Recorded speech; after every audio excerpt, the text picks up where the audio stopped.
지난주에 이어서 우리 성도인 저와 여러분이 신앙생활에서 중요한 그런 몇 가지 주제를 가지고 우리가 나누고 있는데요. 지난주에는 죄에 대해서 우리가 함께 말씀을 나누고 오늘 특별히 성찬주일이기 때문에 성찬에 대해서 우리가 말씀을 나눠보도록 하겠습니다. 성찬은 우리 예수님께서 저와 여러분에게 직접 정해주신 그러한 예식입니다. 이 성찬을 통해서 하나님께서는 저와 여러분이 하나님의 은혜를 깊이 체험하기를 원하십니다. 그리고 예수 그리스도의 그 사랑과 희생을 우리가 성찬 예식을 통해서 우리가 또한 기념하기를 우리 하나님께서는 원하시는 중요한 예식입니다.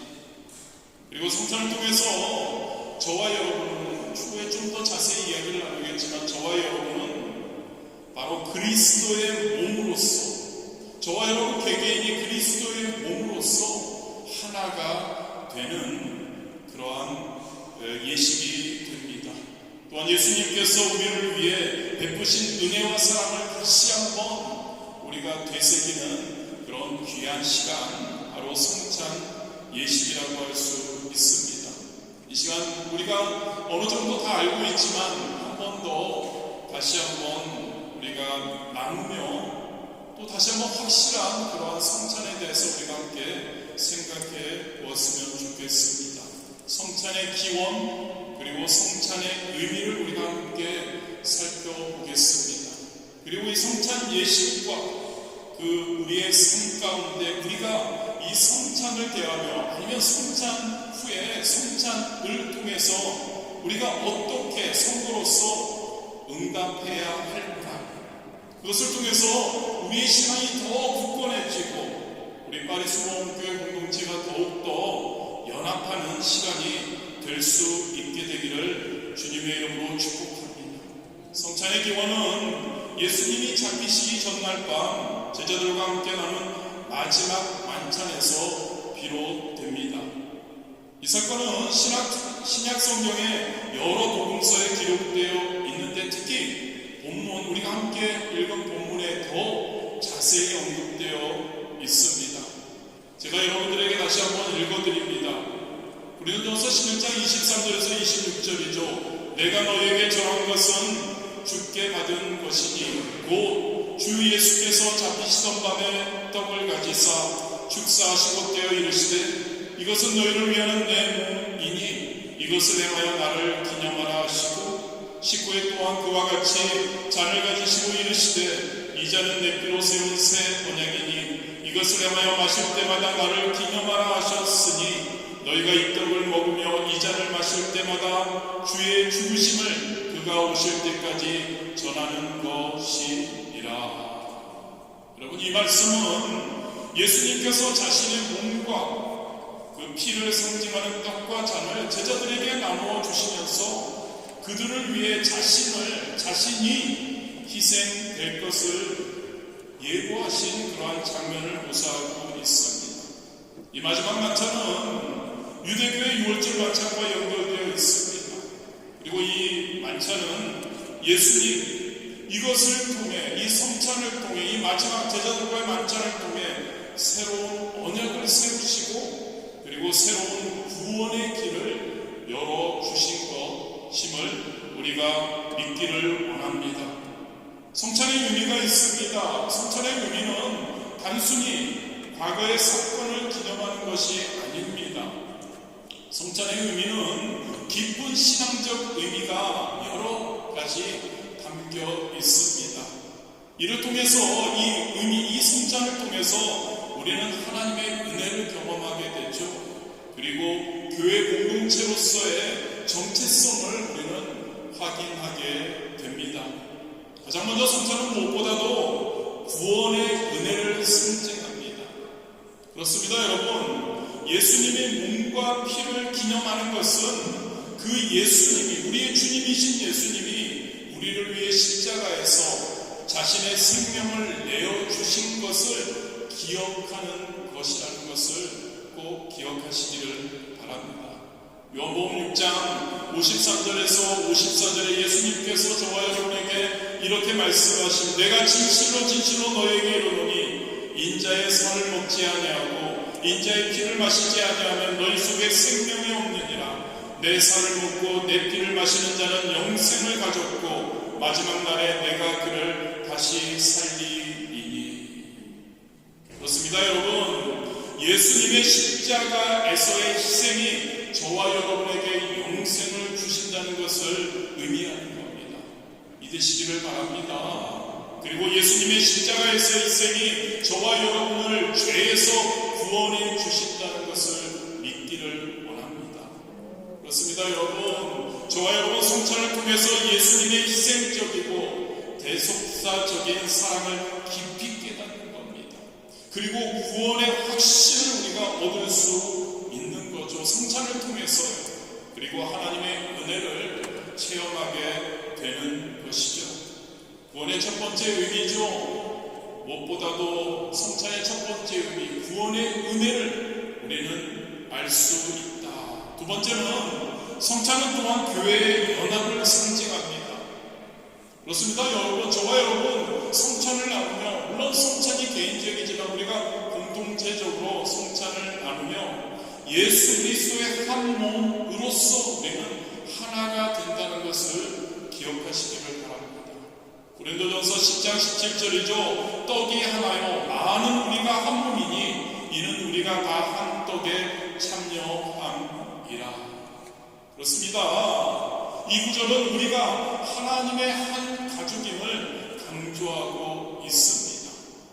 성찬은 우리가 단순히 개인적인 개별적인 신앙생활을 하는 것이 아니라 공동체로서 서로 살아가고 서로 섬기며 서로 아끼며 서로 권면하며 사는 삶을 살아야 한다고 강조하고 있는 겁니다. 성찬을 통해서 우리는 서로를 형제 자매로 받아들이는 거죠. 성찬을 통해서 우리는 예수님 안에서 하나된 공동체로 살아가게 되는 것이죠. 세 번째로 성찬은 새 언약을 기념하고 새 언약을 갱신하는 시간의 의미가 우리에게 주어집니다. 예수님께서 성찬을 제정하시면서 말씀하신 것이 있었죠. 성찬의 잔은, 이 잔은 나의 피로 새 언약이라고 이야기합니다. 그렇습니다, 여러분. 구약의 언약은 율법과 어떤 의식에 의해서 근거가 되어 있습니다. 그러나 성찬, 예수님의 새 언약은 은혜와 사랑의 근거에 있는 거죠. 예레미야 31장 31절에서 33절에 보면 하나님께서 새로운 언약을 예고하신 말씀 우리에게 주어집니다. 보라, 날이 이르르니 내가 이스라엘 집과 유다 집에 새 언약을 맺으리라. 이 언약은 내가 그들의 조상들의 손을 잡고 애굽 땅에서 인도하여 내던 날에 맺은 것과 같이 아니할 것은 내가 그들의 남편이 되었어도 그들이 내 언약을 깨뜨렸음이라. 야훼의 말씀이니라. 그러나 그날 후에 내가 이스라엘 집과 맺은 언약은 이러하니 곧 내가 나의 법을 그들의 속에 두며 그들의 마음에 기록하여 나는 그들의 하나님이 되고 그들은 내 백성이 될 것이라고 예고되고 있죠. 그렇습니다, 여러분. 하나님께서는 우리의 마음에 새 언약을 기록하십니다. 성찬을 통해서요. 그리고 우리를 하나님과 가까이 있게 하시는 것을 약속하신다는 것을 기억하기를 원합니다. 성찬을 통해서 예수님께서 저와 여러분에게 주신 새로운 약속을 기억하는 겁니다. 그리고 그 약속은 우리의 삶 속에 가장 중요한 겁니다. 아는 것으로, 기억하는 것으로 끝나는 것이 아니라 우리의 삶 속에 그것을 실천하며 살아가야 하는 줄 믿습니다. 할렐루야. 성찬의 의미이죠. 자, 이 성찬의 기원, 어떻게 성찬이 우리에게 제정되었는지, 그리고 성찬의 의미를 아는 우리, 이것에, 이 성찬에 대해서 우리는 어떻게 응답해야 할까요? 성도인 저와 여러분은 더욱더 하나님을 기쁘시게 하는 삶을 살아야 하는 줄 믿습니다. 더욱더 우리는 변화되어야 합니다. 더욱더 거룩해져야 합니다. 할렐루야. 기뻐하는 그러한 거룩한 삶으로 우리가 변화되고 하나님 앞에 더욱더 합당한 삶을 살 수 있어야 합니다. 이에 대해서 성찬은 우리에게 몇 가지 중요한 교훈을 줍니다. 성찬은 여러분, 저와 여러분이 하나님께 드리는 감사와 경배의 표현이어야 합니다. 예수님의 십자가에서의 저와 여러분을 위해서 죽으셨음, 희생을 우리는 기억해야 합니다. 그분께, 그 주님께, 그 목숨 주신 예수님께 감사의 마음을 가지고 우리는 성찬에 임해야 하는 거죠. 그리고 일상 속에서 하나님의 그 은혜를 기억하며 그분께 감사와 찬양과 경배를 드리는 삶을 살아가야 할 줄 믿습니다. 시편 100편 4절 5절은 이렇게 말씀하죠. 감사함으로 그의 문에 들어가며 찬송함으로 그의 궁정에 들어가서 그에게 감사하며 그의 이름을 송축할지어다. 야훼는 선하시니 그의 인자하심이 영원하고 그의 성실하심이 대대에 이르리로다. 이 말씀을 항상 저와 여러분 마음에 새길 수 있게 되기를 원합니다. 항상 저와 여러분 하나님께 감사하는, 하나님을 찬양하는, 하나님을 경배하는 삶 살아가야 할 줄 믿습니다. 성찬의 의미를 제대로 안다면요, 성찬에 진짜 우리가 참여하면 진짜 우리가 어떻게 참여할지 마지막 부분에서 나누겠지만 우리가 그 성찬 가운데서 우리가 어떠한 삶으로 응답해야 되냐는 거죠. 감사, 할렐루야, 감사하는 삶을 살아야 합니다. 하나님의 은혜에 감사하며 하나님께 경배하는, 하나님을 기쁘시게 하는 삶을 살아야 하는 줄 믿습니다. 두 번째 교훈은요, 성찬은 회개와 화해의 시간이 되어야 합니다. 우리는 성찬에 참여하기 전에 우리의 죄를 회개해야 합니다. 그리고 하나님과 이웃과의 관계를 우리는 회복해야 합니다. 고린도전서 11장 28절에 이렇게 말씀하죠. 사람이 자기를 살피고 그 후에야 이 떡을 먹고 이 잔을 마실지니라고 하나님께서 말씀하고 계십니다. 우리가 성찬을 참여하기 전에 우리 자신을 돌아보라는 이야기이죠. 하나님 앞에서 우리가 죄를 지었다면 하나님 앞에서 회개하라는 겁니다. 그리고 이웃과의 어떤 갈등이 있다면 그것을 해결하고 회개하고 하나님께 성찬 가운데 거하라고 말씀하고 있습니다. 또 마태복음 5장 23, 24절에 이렇게 말씀하죠. 그러므로 예물을 제단에 드리려다가 거기서 내 형제에게 원망들을 만한 일이 있는 것이 생각나거든 예물을 제단 앞에 두고 먼저 가서 형제와 화목하고 그 후에 와서 예물을 드리라. 그렇습니다, 여러분. 성찬을 통해서 우리는 우리 자신을 다시 한번 돌아보게 됩니다. 그리고 우리의 잘못을 인정하고 회개하고 하나님과 화해하게 되죠.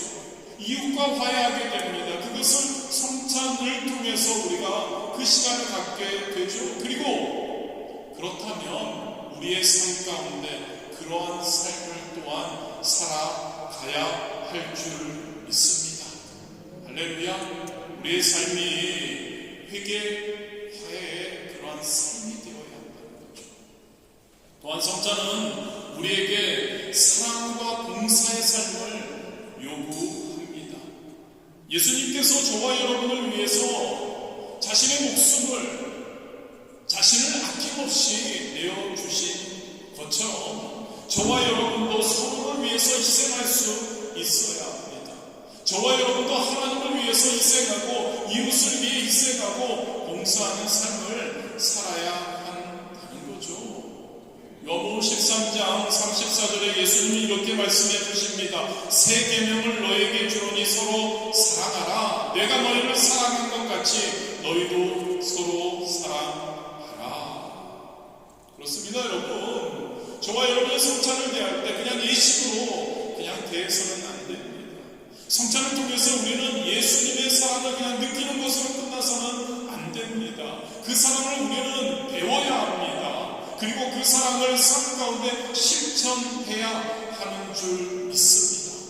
예식으로 끝나서는 안 된다는 거죠. 예수님의 삶을 본받아야 한다는 겁니다. 우리의 삶 속에 그 예수님의 사랑 그리고 예수님의 그 봉사를 실천하는 삶 우리가 살아가야 할 줄 믿습니다. 그게 여러분 우리가 성찬 예식을 그냥 대하는 것으로 끝나는 것이 아니고 그것이 삶까지 연결되어야 한다는 것이죠. 그리고 성찬은 공동체적 중요성을 가지고 있다는 것을 오늘은 특별히 강조해서 말씀을 나누기 원합니다. 성찬은 여러분 저와 여러분을 한 공동체로 묶어줍니다.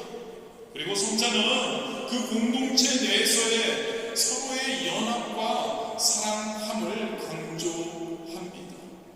그렇습니다. 여러분 우리는 성찬을 통해서 하나님과의 관계뿐만 아니라 하나님의 관계가 가장 중요합니다. 그런데 그것만이 아니라 공동체 내에서의 관계도 강화하게 됨을 우리에게 말씀해 줍니다.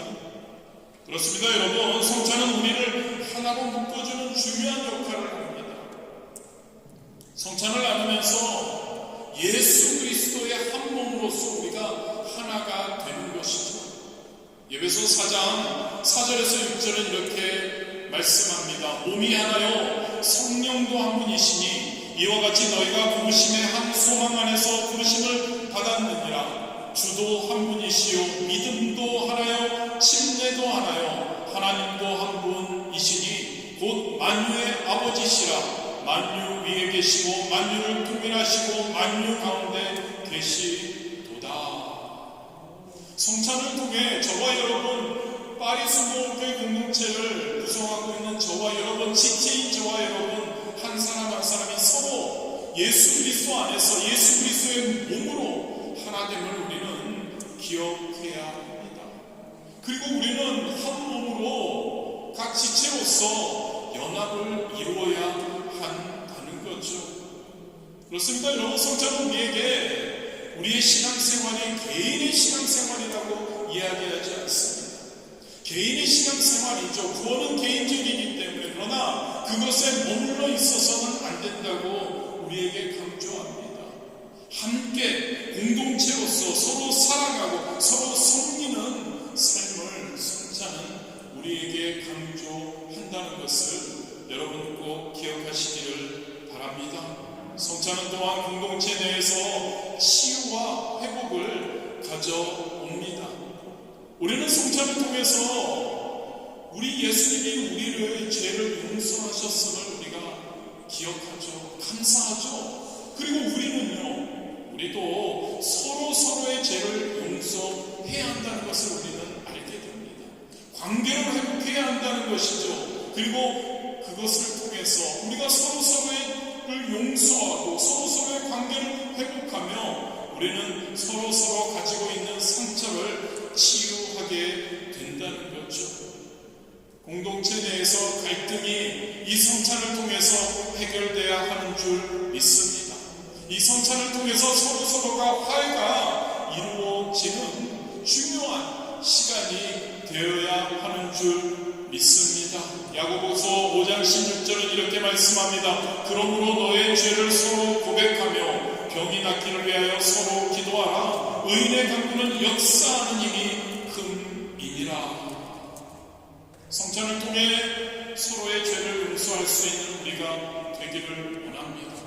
성찬을 통해 하나님의 은혜가 우리에게 임한 것처럼 우리도 공동체적으로 서로 서로를 용서하고 서로 서로의 때로 우리가 주는 상처 그것들을 우리가 회개하고 용서를 구하고 우리가 다시 회복 치유되는 그러한 놀라운 역사 그것이 성찬을 통해 우리에게 공동체적으로 임할 수 있게 되기를 주님의 이름으로 축복합니다. 그리고 성찬은 우리에게 공동체적인 사명과 책임을 우리에게 또한 알게 해줍니다. 성찬을 통해 우리는 예수님의 희생을 기억하죠. 그리고 그것을 그분께서 우리 개개인에게 아니 우리 공동체적으로 파리수모교회 공동체에게 맡기신 사명을 다시 되새기게 됩니다. 마태복음 28장 19절과 20절에 예수님께서는 우리에게 이렇게 강조하시 그러므로 너희는 가서 모든 민족을 제자로 삼아 아버지와 아들과 성령의 이름으로 침례를 베풀고 내가 너희에게 분부한 모든 것을 가르쳐 지키게 하라. 볼지어다 내가 세상 끝날까지 너희와 항상 함께 있으리라. 성찬을 통해서 저와 여러분이 예수님의 은혜를, 예수님의 사랑을 진짜 우리가 그것을 깨닫는다면, 체험한다면 저와 여러분 예수님이 우리에게 주신 사명을 기억해야 합니다. 그 사명을 실천할 수 있어야 합니다. 그 사명은 하나님의 복음을 우리 주변에 전하는 것이죠. 할렐루야. 하나님의 나라를 확장하는 저와 여러분이 되어야 할 줄 믿습니다. 우리가 잠시 후에 기도하고 우리가 성찬을 대할 텐데 이 성찬을 하는 때 마지막으로 우리가 가져야 할 마음가짐을 우리가 생각해 보기를 원합니다. 성찬은 매우 거룩하고 경건한 예식이어야 합니다. 항상 우리는 겸손한 마음으로 우리의 주님 앞에 나아가야 하죠. 할렐루야. 저와 여러분 우리 주님 앞에 나아갈 때 항상 겸손한 마음, 항상 경건한 마음으로 우리는 나아가야 하는 것이죠. 성찬을 통해 우리는 하나님과 깊은 교제를 나눌 수 있습니다. 진짜 우리가 정결한 마음으로 이 예식에 우리가 참여할 수 있게 되기를 원합니다. 이 마음 같습니다. 여러분 시편 23편 3절과 4절에서 이렇게 묻고 답합니다. 시편 기자는 야훼의 산에 올 자가 누구며 그의 거룩한 곳에 설 자가 누구인가. 저와 여러분 성찬의 자리에 임할 때, 성찬 예식을 우리가 행할 때 우리가 어떠해야 하냐는 거죠. 곧 손이 깨끗하며 마음이 청결하며 뜻을 허탄한 데 두지 아니하며 거짓 맹세하지 아니하는 자로다. 할렐루야. 저와 여러분이 성찬을 대할 때 이런 마음이어야 합니다. 우리의 손이 깨끗하고 우리의 마음이 청결하고 우리가 헛것에 우리의 뜻을 두지 않고 거짓 맹세하지 않는 거죠.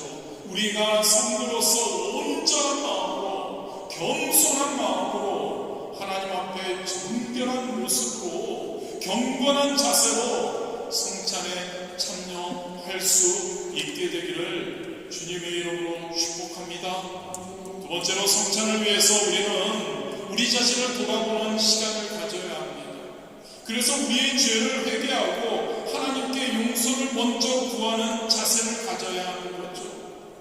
예수님의 십자가를 생각한다면 여러분 어떻게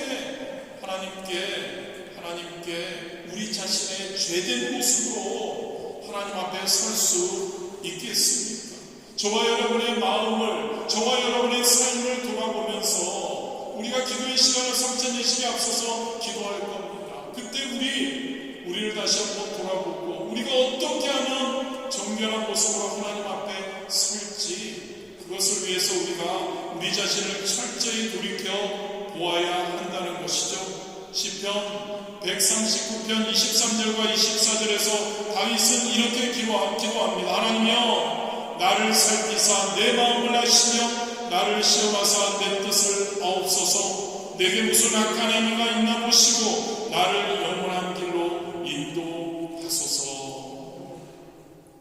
저와 여러분 이런 시편 기자의 이 다윗의 기도처럼 우리 회개하는 자세로 하나님, 진짜 하나님 나의 모습이 어떠한지를 다시 한번 돌아봅니다. 하나님, 내가 성찬을 대하면서 내가 다시 한번 하나님 앞에 나의 죄를 회개하고 온전한 모습으로 서기를 원합니다. 그 마음, 자세 가질 수 있어야 할 줄 믿습니다. 마지막으로 우리는 예수 그리스도의 희생과 사랑에 대한 깊은 감사의 마음을 가지고 우리는 성찬에 임해야 합니다. 성찬을 통해 예수님의 은혜를 다시 한번 경험하며 그분이 우리에게 주신 구원의 은혜에 감사한 마음을 가져야 한다는 거죠. 골로새 3장 17절입니다. 또 무엇을 하든지 말이나 이래나 다 주 예수의 이름으로 하고 그를 힘입어 하나님 아버지께 감사하라. 할렐루야. 그 예수님의 은혜에 감사하는 마음으로 성찬에 참여해야 할 줄 믿습니다. 말씀을 마무리하겠습니다. 여러분, 우리는 기독교에 두 가지 성례가 있습니다. 성찬과 침례가 있죠. 그 중에 하나 성찬에 대해서 우리가 함께 말씀을 나누었습니다. 여러분, 성찬은 예수 그리스도의 희생과 사랑을 우리가 다시 한번 기념하며 기억하며 하나님의 은혜를 경험하는 중요한 시간입니다. 성찬을 통해서 저와 여러분은 하나님이 나를 구원해 주셨음에 대한 은혜를 되새겨야 합니다. 또한 성찬을 통해서 이번에 특별히 강조하지만 공동체의 연합을 이루어가는 새 언약을 기념하는 성찬 의식이 우리에게 되어야 합니다. 감사함으로, 그리고 우리가 정결한 마음으로, 그리고 우리의 죄를 회개하는 마음으로 우리가 성찬을 대해야 합니다. 매 순간 여러분이 성찬 예식 때만이 아니라 저와 여러분의 삶 가운데 이 성찬 예식의 이 성찬의 어떠한 의미와 정신이 지속적으로 우리의 삶 가운데 또한 이어져야 할 줄 믿습니다. 그래서 우리가 더욱더 하나님의 기뻐하시는 성도로서, 그리고 하나님께서 기뻐하시는 파리수 무분교회 공동체로서 우리가 항상 승리하는 그런 우리 되기를 주님의 이름으로 축복합니다.